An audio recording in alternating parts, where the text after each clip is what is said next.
BJP పార్టీలో దేశవ్యాప్తంగా కూడా భారీ ప్రక్షాళన కనిపిస్తోంది. తొందరలోనే కొత్త టీంని సిద్ధం చేయబోతున్నారు. అది కూడా ఢిల్లీ వేదికగా. అక్కడి నుంచే దేశవ్యాప్తంగా ఉన్నటువంటి బీజేపీ కార్యకర్తలు కావచ్చు, నేతలు కావచ్చు, మంత్రులు కావచ్చు, ఎమ్మెల్యేలు కావచ్చు, ఎవరెవరైతే ఉన్నారో వాళ్ళందరికీ కూడా కొన్ని కీలకమైనటువంటి బాధ్యతలను కూడా అప్పచెప్పే పనిలో మన పీఎం గారు ఉన్నారు అని చెప్పేసి ఒక కొత్త న్యూస్ మాత్రం బయటకు వచ్చింది.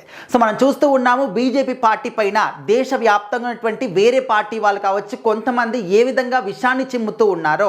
సో మరి బీజేపీ పార్టీ అంటే ఓన్లీ హిందువుల పార్టీ అని చెప్పేసి, బీజేపీ పార్టీ అంటే ఓన్లీ అంధభక్తులు అని చెప్పేసి రకరకాలుగా నోటికి వచ్చినట్టు మాట్లాడుతూ ఉంటారు. సో వాళ్ళందరికీ కూడా సరైన బుద్ధి చెప్పాలి అని చెప్పేసి ఇప్పుడు కేంద్ర ప్రభుత్వం సైడ్ నుంచి ముఖ్యంగా మన యొక్క అంటే ఈ బీజేపీ పార్టీకి సంబంధించినటువంటి ఎవరైతే నేతలు ఉంటారో వాళ్ళందరినీ కూడా భారీగా ప్రక్షాళన చేస్తున్నారు అనే మాట మాత్రం చాలా స్ట్రాంగ్గా వినిపిస్తుంది. ఆల్రెడీ కొత్త టీంని కూడా సిద్ధం చేశారు. తొందరలోనే ఆ టీంని కూడా పేర్లు కూడా మీకు అనౌన్స్ చేస్తారు అని చెప్పేసి కూడా తెలుస్తోంది. సో మరి ఇప్పుడు ముఖ్యంగా ఈ యొక్క కొత్త టీంలో అంటే కొత్త టీంని ఏదైతే ఏర్పాటు చేస్తూ ఉన్నారో ఆ టీంలో తెలుగు వాళ్ళకి ఎక్కువగా ప్రాధాన్యత ఇవ్వబోతున్నారు అనే మాట కూడా ఎక్కువగా వినిపిస్తుంది. ఎందుకంటే మనందరికీ కూడా తెలుసు, బీజేపీ పార్టీకి నార్త్ సైడ్ ఫుల్గా సపోర్ట్ ఉంటుంది. ముఖ్యంగా సౌత్ సైడే కొన్ని వేరే పార్టీలకి ఇక్కడ మద్దతు ఉంటుంది, కాంగ్రెస్ పార్టీ కావచ్చు, ఇంకా వేరే పార్టీలకి. బట్ ఇక్కడ ఏంటంటే బీజేపీ పార్టీ ఎప్పటి నుంచి కూడా అనుకుంటూ ఉంది, మన సౌత్ స్టేట్స్ పైన ఎక్కువగా వాళ్ళు దృష్టి పెట్టాలి అని చెప్పేసి, ఇక్కడ నుంచి కూడా బీజేపీ పార్టీని స్ట్రాంగ్ చేయాలి అని చెప్పేసి ఎప్పటి నుంచో కూడా అనుకుంటూ ఉన్నారు. కాకపోతే దానికి సరైన క్యాండిడేట్స్ ఎవరు అని దాని గురించి మాత్రం వాళ్ళకు ఒక సరైనటువంటి అది లేదన్నమాట. ఎందుకంటే మనం చూస్తూ ఉన్నాం, ఇక్కడ బీజేపీ పార్టీ నుంచి ఎవరైనా నిలబడాలి, ఎక్కువగా దాని గురించి కలబడాలి, కొట్లాడాలి అని చెప్పేసి ఎవరు కూడా లేరన్నమాట. ఎక్కువగా వేరే పార్టీ వాళ్ళు మాత్రమే ఉన్నారు. సో అందుకోసం అని చెప్పేసి ఇప్పుడు ఏంటంటే అది మనకు తెలుసు, కిషన్ రెడ్డి గారు కావచ్చు, లేకపోతే బండి సంజయ్ గారు కావచ్చు, వీళ్ళిద్దరు కూడా ఉన్నారు కేంద్రం సైడ్ నుంచి. సో అదేవిధంగా ఏంటంటే కేంద్ర మంత్రులుగా ఉండడమే కాకుండా వాళ్ళకి ఇంకా కొన్ని కొత్త కీలకమైనటువంటి బాధ్యతలు కూడా అప్పచెప్పబోతున్నారు అని చెప్పేసి ఈ టీం తరపున ఇంకా కూడా బీజేపీ పార్టీని స్ట్రాంగ్ చేయడానికి అంటే రూట్ లెవెల్ నుంచి కూడా స్ట్రాంగ్ చేయడానికి దోహదపడాలి అని చెప్పేసి కూడా చెప్తూ ఉన్నారు.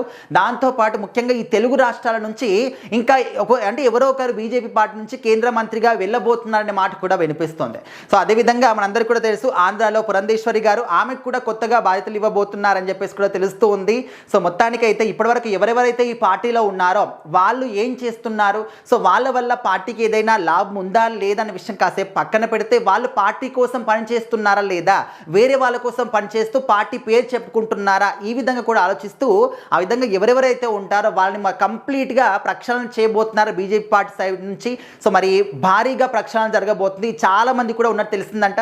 సో అందరికీ కూడా తీసేసి కొత్తగా టీంలను ఏర్పాటు చేయబోతున్నారనే మాట ఇంకా చాలా మంది కూడా ఊర్ర తీసుకొచ్చిందనమాట. వీళ్ళ వల్లనైనా బీజేపీ పార్టీ గ్రౌండ్ లెవెల్ నుంచి స్ట్రాంగ్ అవ్వబోతుంది, కొత్త క్యాండిడేట్స్ బయటకు రాబోతున్నారు అని చెప్పేసి బీజేపీ పార్టీ తరఫున చాలా మంది కూడా హ్యాపీగా ఫీల్ అవుతున్నారు. చూడాలి, ఇటు కిషన్ రెడ్డి గారికి కావచ్చు, లేకపోతే బండి సంజయ్ గారికి కావచ్చు, లేకపోతే ఇక్కడ పురంధేశ్వరి గారికి కావచ్చు, ఎలాంటి కీలకమైనటువంటి బాధ్యతలు ఇవ్వబోతున్నారు. సో మరి వాటి పట్ల వీళ్ళందరూ కూడా అంటే సాటిస్ఫై అవుతారా, వాటిని వీళ్ళు సమర్థవంతంగా నెరవేర్చగలుగుతారా లేదా. సో ఈ విధంగా కూడా కొంతమంది ఆలోచిస్తారు, వాళ్ళకి ఆ బాధ్యతలు ఇచ్చారు కానీ అవి వాళ్ళు నెరవేరుస్తారా లేదా అని చెప్పేసి కూడా కొంతమంది అంటారు. సో ఈ విధంగా అన్ని రకాలు కూడా ఆలోచించి కేంద్ర ప్రభుత్వం మాత్రం నిర్ణయం తీసుకోవాలి. మరి చూద్దాం ఎలాంటి నిర్ణయం తీసుకుంటారు, కొత్త టీంలలో ఎవరెవరిని అపాయింట్ చేస్తారు అని.